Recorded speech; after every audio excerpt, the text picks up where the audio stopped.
When you've been in a relationship with someone who constantly pulls away, it can feel like you're always chasing, always proving, always trying to earn their love. And when you finally decide to go no contact, it's not just about them, it's about you reclaiming your peace, your power, and your worth. When you decide to go no contact with an avoidant, one of the most powerful shifts that happens is in the balance of power between you and them.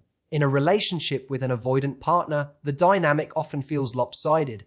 They tend to hold the cards because they are the ones who control intimacy by choosing when to engage and when to withdraw. You, on the other hand, find yourself reacting to their behavior, waiting for their moments of openness, and adjusting your emotional rhythm to their availability.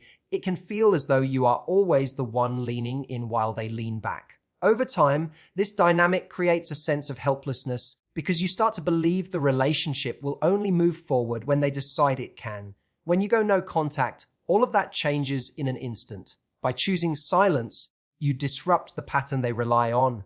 The avoidant is used to knowing that no matter how much space they create, you will eventually reach out to close the gap. They can predict that you'll be there to fill the silence, to chase, to check in, or to accommodate their need for distance. This predictability gives them a quiet form of control. But when you remove yourself from that cycle, the script is flipped. Suddenly, the certainty they had about your behavior is gone. They can no longer count on you to re-establish contact, and that lack of control can be unsettling for them, even if they don't show it directly.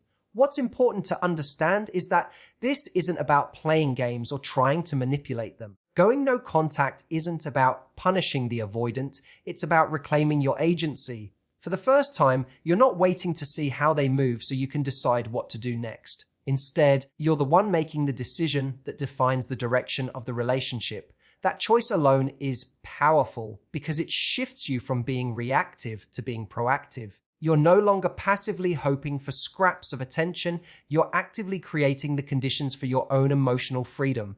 This power shift also changes how you see yourself. When you've been caught in the cycle with an avoidant, it's easy to internalize the idea that they get to dictate the closeness, the affection, the pace, and even the quality of the relationship. But once you cut off contact, you remind yourself that you also have a say. You start to see that your presence was never a given. It was a gift you were bringing into their life. By withdrawing it, you highlight the value of what you were offering all along. For the avoidant, this change can be jarring because the structure of the relationship no longer serves their comfort zone. For you, however, it's liberating. It shows you that you don't have to keep waiting, chasing, or negotiating for love. By removing yourself from the cycle, you reclaim the space to stand in your own power, and that shift is the first step toward a healthier sense of balance in your relationships moving forward. One of the most profound things that happens when you go no contact with an avoidant is that their sense of control begins to slip away. In relationships with avoidant individuals, control often comes through distance. They control the rhythm of intimacy by deciding when to pull back, when to re-engage, and when to allow closeness. This creates a push and pull dynamic where you end up waiting for their approval, their attention, or their decision before you feel secure again. It's an invisible power they hold, not because they consciously plan it, but because the pattern of avoidance naturally gives them the upper hand. You find yourself anticipating their moods, guessing at their intentions, and adjusting your emotional energy to fit their level of engagement. Over time, you stop realizing that you're the one doing all the emotional heavy lifting while they set the pace. When you cut off contact, you take that invisible power away from them. Suddenly, they are no longer in control of the flow of connection. They don't get to decide when to withdraw and when to return. Because you've removed yourself from the cycle, you're no longer waiting for their signals. Instead, you've created a boundary that says, you don't get to dictate when I feel connected anymore. That's a seismic shift in the dynamic because the avoidance comfort has always come from knowing that no matter how much they retreat, you'll still be there reaching out, holding the thread of connection together. Without that safety net, they lose the assurance that you'll always bridge the gap. This shift can create discomfort for them because it disrupts the predictability of the relationship. Even if they never said it, there's usually a quiet confidence that you'll be there no matter what. They could pull away, delay responses, or disappear into silence, and eventually you would step in to re-establish contact. Going no contact removes that confidence, which means they are forced to sit with uncertainty. For someone who relies on control through distance, that uncertainty can feel deeply unsettling. But here's the other side of it. You gain a new sense of control over your own emotional experience. You're no longer tethered to their rhythms. You don't have to wonder when they'll reach out or whether today will be the day they decide to engage.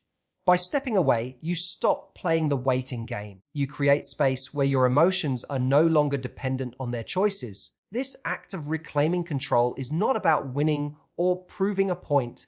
It's about shifting the balance so that you're no longer living in reaction to someone else's fear of intimacy. The more you hold that boundary, the clearer it becomes that you were never powerless.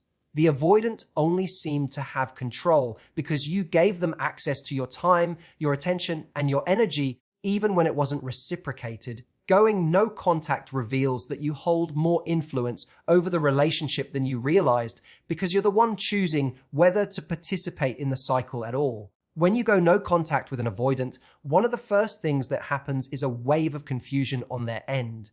Avoidants operate within a very predictable cycle. They allow a certain degree of closeness. Then when it starts to feel overwhelming, they create distance. In that space, they feel safe again, and once the intensity dies down, they may drift back just enough to keep the connection alive. This pattern becomes so routine that both people in the relationship unconsciously adjust to it. You expect the retreat, and they expect you to eventually close the gap. It becomes a dance of approach and withdrawal, one that feels frustrating but also oddly familiar to both sides. When you suddenly remove yourself from the equation by cutting contact, you disrupt that rhythm. The avoidant is left without the reassurance of your pursuit, and that disruption can feel disorienting. They are used to the chase. They are used to the quiet comfort of knowing that even if they retreat, you'll eventually reach out to re-establish the bond. When you don't, the absence of that familiar response throws them off balance. It's not necessarily that they feel a deep longing right away. It's that the script they rely on no longer works. That uncertainty creates confusion because the predictable cycle they've built their emotional safety around has been broken. This confusion often shows up in subtle ways. They may start questioning why you've gone silent or wondering what it means for the connection. They may even feel an unexpected mix of emotions, part relief at having space, and part discomfort at realizing that the space is permanent this time. Avoidants thrive on distance, but only when they are the ones choosing it. When distance is imposed by you through no contact, it can trigger feelings they're not accustomed to facing. Suddenly, they are not in control of the space between you, and that lack of control forces them into unfamiliar emotional territory. At the same time, the confusion can push them to test boundaries. That's why you might see avoidance reappear with a casual message or a vague attempt at reconnection. It isn't always about genuine change or growth. More often, it's about soothing their discomfort with the broken pattern. They want to know whether the old dynamic still exists, whether you'll still respond in the way you always did. But the deeper truth is that their confusion is less about you and more about the fact that the comfort of predictability has been taken away. For you, recognizing this confusion is important because it helps you understand that their reaction isn't necessarily a sign of love or transformation. It's a sign that the cycle has been interrupted. Their world feels a little less predictable, and that unpredictability forces them to confront feelings they've long avoided. That's where the real shift begins, because when the old script no longer plays out, both of you are faced with the reality of what the connection was truly built on. When you step into no contact, one of the most powerful transformations doesn't happen to the avoidant at all. It happens within you. The silence that once felt unbearable becomes the very thing that brings you clarity. For so long, your energy has been focused outward, trying to understand them, trying to meet their needs, and trying to adjust yourself to fit into the narrow space they were willing to offer. In that process, you lose sight of your own feelings. You convince yourself that if you can just say the right thing, show enough patience, or prove your worth, then the connection will finally stabilize. But when you go no contact, the constant noise of that pursuit fades away. Without the push and pull of their hot and cold behavior, you finally have the space to hear yourself again. At first, that silence can feel like a void. You may notice the urge to reach out, to fill the gap, to restore the familiar rhythm, even if that rhythm was painful. But as days turn into weeks, you begin to see how much energy you've been spending on someone else's avoidance. You start to recognize that the exhaustion you felt wasn't love. It was the weight of carrying the relationship almost entirely on your own. This realization doesn't usually come in one dramatic moment. It arrives slowly in quiet waves of awareness. You notice how much calmer your body feels without waiting for their texts. You see how your mood no longer swings based on whether they choose closeness or distance on a given day. This clarity also shines a light on the patterns you've been caught in. You begin to ask yourself harder questions. Why did I accept so little in return for giving so much? Why did I mistake crumbs of attention for proof of love? Why did I keep believing that if I just held on longer, things would change? These questions don't come from judgment. They come from growth. The space no contact creates gives you the chance to step back and view the relationship with perspective rather than emotion. You begin to separate what you wanted to believe from what was actually happening. And in that separation, you reconnect with yourself. You start to remember the version of you that existed before the cycle of chasing and retreating. You rediscover what it feels like to prioritize your own needs rather than constantly bending around someone else's fears. You recognize that love shouldn't feel like a battle for scraps. It should feel steady, safe, and mutual. This kind of clarity can feel painful at first because it often exposes how little you were truly receiving. But it is also profoundly liberating because once you see it, you cannot unsee it. The gift of no contact is that it clears away the fog. It removes the constant distraction of someone else's avoidance and brings you back to yourself. What once felt like silence becomes space. Space to think, to breathe, to feel, and ultimately to grow stronger than you were before.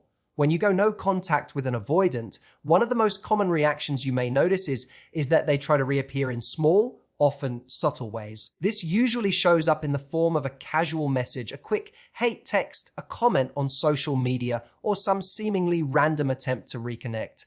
On the surface, it might look like a simple outreach, but underneath it is often a way of testing whether the door to you is still open. For avoidance, reaching out like this doesn't necessarily come from a place of deep reflection or sudden change. It's more about soothing their discomfort with the broken pattern of your relationship. When they remerge, it can be confusing for you because after a period of silence, their appearance may spark hope. It's easy to interpret their message as a sign that they've realized your worth or that they've finally come to terms with their avoidance. But more often than not, these gestures are not about transformation. They are about reassurance. The avoidant is seeking confirmation that you're still available, that you're still emotionally tethered to them, and that they can step back into the connection without having to confront the deeper issues that caused the distance in the first place. This testing behavior happens because avoidants are used to a particular dynamic, you reaching out, you repairing, you making it safe for them to engage on their terms. When you go no contact, that safety net disappears and it unsettles them. Their casual reappearance is an attempt to regain the reassurance that your bond hasn't completely vanished. In their mind, if you respond, even with something small, it confirms that the door is still ajar and that the old dynamic can still exist. If you don't respond, however, it forces them to face the possibility that they no longer hold that influence over you. What makes this stage tricky is that your emotions are still involved. When they reach out, you may feel pulled between your head and your heart. Part of you wants to believe that this is the turning point, that the silence has made them realize what they risked losing. Another part of you may sense that their message is shallow, a way to test the waters without truly committing to change. That inner conflict is where many people break no contact, not because they don't know better, but because the hope of finally being seen and chosen is powerful. Understanding the nature of this test helps you stay grounded. It reminds you that a simple "hey" is not the same as accountability, vulnerability, or genuine effort. A breadcrumb of attention does not equal a full meal of love. By seeing their reappearance for what it is, a test of whether the old door is still open, you can protect yourself from being pulled back into the same cycle. The power lies not in their attempt to reconnect, but in your ability to decide whether you want to reopen that door or keep it firmly closed in service of your own growth. When you go no contact with an avoidant, it's not just about creating distance from them, it's about creating closeness with yourself. Every shift that happens in that silence, whether it's their confusion, their attempts to reappear, or your own moments of clarity, is ultimately guiding you back to your power. You stop living in reaction to someone else's fear of intimacy and start living in alignment with your own worth. And while it may feel uncomfortable at first, that discomfort is temporary. What it gives you in return is lasting, the freedom to break cycles that never served you and the courage to invite love that truly does. So if you're in that space right now, remind yourself, silence is not weakness, boundaries are not cruelty, and choosing yourself is never selfish. It's the highest form of self-respect. Thank you so much for your time, your energy, and your openness today. I hope you walk away not just with understanding, but with a renewed sense of strength in your own journey. Until we meet again, take care of yourselves, and remember, you deserve the kind of love that doesn't make you question your worth. Thank you.